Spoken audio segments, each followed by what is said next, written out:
ڈھونڈا تو ان کو جاتا ہے جو کہیں غائب ہو جائیں، کھو جائیں، جو خود منظر سے ہٹ جائیں، انہیں کیسے ڈھونڈا جائے۔ ہم خدا نہیں ہیں پھر خدا کی طرح لوگوں کو جج کیوں کرنے لگتے ہیں؟ ہم خود فرشتے نہیں ہیں پھر فرشتوں کی طرح لوگوں کے گناہوں اور خامیوں کا حساب کیوں رکھتے ہیں؟ قرآن اور نماز یہ دو وہ چیزیں ہیں جو ہر انسان کو اپنے لیے خود ہی کرنی ہوتی ہیں۔ یہ کبھی کوئی دوسرا آپ کے لیے نہیں کر سکتا۔ ہر چیز میں خیر اور شر دونوں ہوتے ہیں۔ اپنا مسئلہ صرف اللہ کے سامنے رکھنا چاہیے۔ اللہ کے راستے میں تھکنا پڑتا ہے تب ہی اجرت ملتی ہے۔ زندگی میں بعض اگر کتنے خوفناک ہوتے ہیں، ان کو آدھا سوچ کر ہی دم گھٹنے لگتا ہے۔ جو دوست آپ کے لیے حالات کے مطابق چنے جاتے ہیں وہ آپ کے منتخب کیے جانے سے 1000 گنا زیادہ خوبصورت ہوتے ہیں۔ مزاج میں تھوڑی سختی لازمی ہے، لوگ پی جاتے ہیں اگر سمندر کھارا نہ ہوتا۔ کبھی کبھی کسی کے ساتھ بھلائی کرنے کا بہترین طریقہ یہ بھی ہے کہ خود کو ان کی زندگی سے نفی کر لیں۔ ایک گھر میں پیدا ہونے والے اور ایک دسترخوان پر پلنے والے ایک جیسا ذائقہ، ایک جیسی فطرت نہیں رکھتے۔ دوستی 5 چیزوں سے ہوتی ہے: دال دل اور دعا سے، واو وعدہ اور وفا سے، سین ساتھ اور سچائی سے، تے تحفظ اور تسلی سے، یہ یاد اور یقین سے۔ ہر درد سبق دیتا ہے اور ہر سبق انسان کو بدل دیتا ہے۔ منافقوں کے دشمن نہیں ہوتے، دشمن اس کے ہوتے ہیں جو حق کی بات کر رہے ہیں۔ کسی کو اگنور کرنے کی وجہ یہ نہیں ہوتی کہ آپ اسے ناپسند کرتے ہیں، بلکہ ان سے بات کرنے کی وجہ سے پیدا ہونے والے فساد سے ڈرتے ہیں۔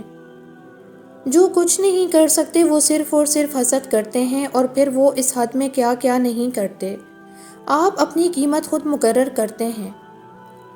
ایک انسان کے آنے کی خبر اس دنیا میں 9 مہینے پہلے ہی ہو جاتی ہے، پر جانے کی خبر 9 سیکنڈ پہلے بھی نہیں ہوتی۔ کبھی کبھی انسان ایک نامعلوم سی کیفیت کا شکار ہو جاتا ہے، سمجھ نہیں پاتا کہ وہ کس چیز سے ناخوش ہے، اپنی زندگی سے، حالات سے، لوگوں سے، یا پھر اپنے آپ سے۔ ہمارا گھر چاہے کتنا ہی بڑا ہو، کپڑے کتنے ہی مہنگے اور خوبصورت ہوں، ہم کتنے ہی امیر ہوں، لیکن ہم سب کی قبریں ایک ہی جیسی ہوں گی۔ عمر اور زندگی میں کیا فرق ہے؟ بہت ہی خوبصورت جواب۔ جو اپنوں کے بنا گزرے وہ عمر، اور جو اپنوں کے ساتھ گزرے وہ زندگی۔ دنیا میں کامیاب جوڑا صرف جرابوں کا ہوتا ہے، کیونکہ ایک کے بنا دوسرا کسی کام کا نہیں ہوتا۔ کبھی کبھی رویوں کے پھندے رشتوں کا گلا گھونٹ دیتے ہیں۔ زندگی کی جنگ لڑتے ہوئے آپ کے اندر اتنی جرأت ضرور ہونی چاہیے کہ آپ کسی بھی لمحے انسانیت کے معیار سے نیچے نہ گریں۔ آپ خود اپنی اس ہمدردی اور پیار کے قابل ہیں جو آپ کھلے دل سے دوسروں پر لٹاتے رہتے ہیں۔ بعض اوقات اچھے طریقے سے علیحدہ ہو جانا تکلیف دہ تعلق برقرار رکھنے سے بہتر ہوتا ہے۔ صحیح شخص کا کندھا زندگی کا ہر بوجھ ہلکا کر دیتا ہے۔ سوال اٹھایا گیا، اگر نیک مرد کے لیے نیک عورت اور نیک عورت کے لیے نیک مرد تو پھر فرعون کو آسیہ کیوں دی گئی؟ جواب آیا، ایک اللہ کا حکم اور ایک اللہ کی حکمت۔ گلاب شادی اور قبر پر بدل جاتا ہے۔ خواہش اور چاہ میں بڑا فرق ہے۔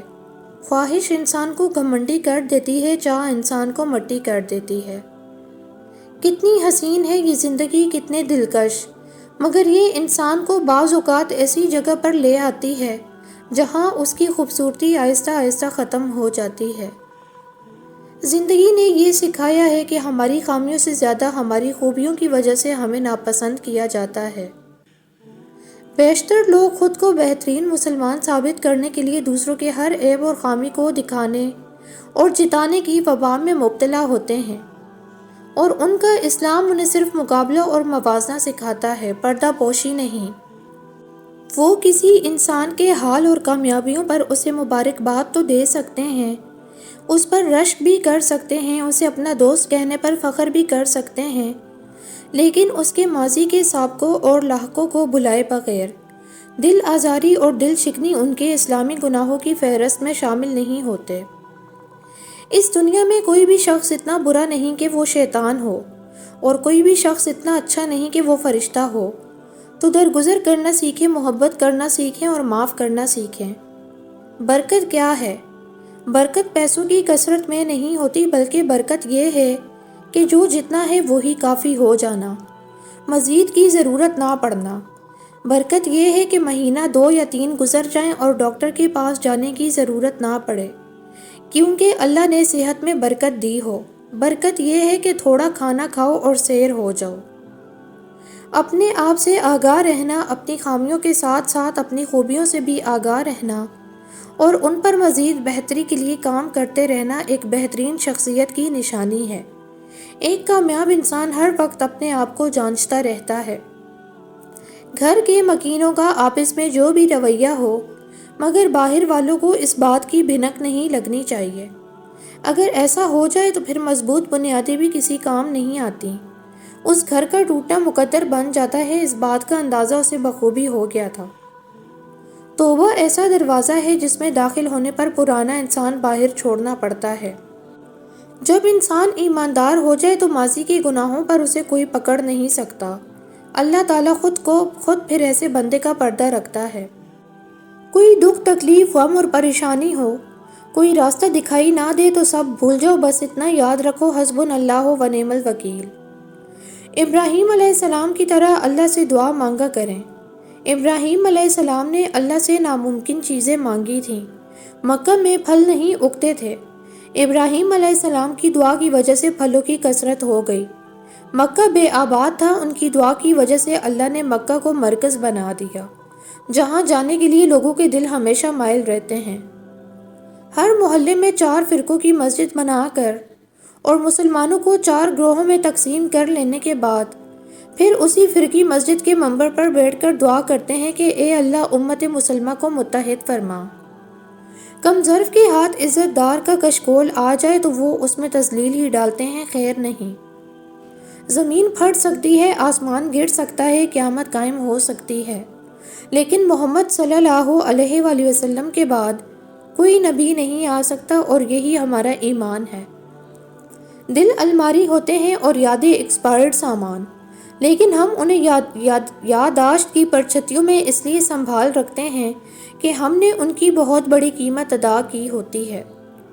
عورت کے معاملے میں تمہیں 2 جگہوں پر خوفزدہ ہو جانا چاہیے، ایک جب عورت محبت کے میدان میں قدم رکھے، اور دوسری جب عورت نفرت اور انتقام کے میدان میں کود پڑے۔ ایک شوہر اپنی بیوی کے آدھے سے زیادہ شوق اس لیے مار دیتا ہے کہ گھر والے کیا کہیں گے۔